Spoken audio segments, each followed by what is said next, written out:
আসসালামু আলাইকুম।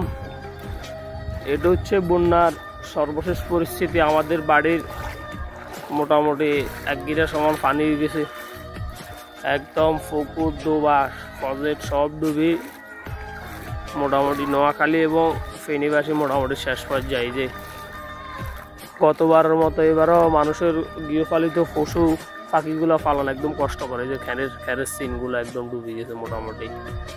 হ্যাঁ, তো আসলে এগুলো আসলে কি বলবো, কে দেখবো? প্রশাসন যদি দায়িত্ব নিয়ে নোয়াখালী খালের সঠিক ম্যাপ অনুযায়ী যদি কার্যক্রমটা পরিচালনা না করে, তাহলে আমরা আসলে সাধারণ মানুষ যারা আছি আমরা আসলে কিছুই করার থাকে না। আমরা শুধুমাত্র একটু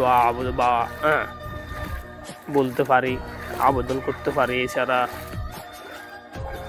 এগুলো পরিস্থিতি। হ্যাঁ, এই যে গৃহপালিত পশু পাখিগুলা খুব কষ্টে, ক্ষেতের মানে খাওয়ারগুলো ডুবে যাইতেছে।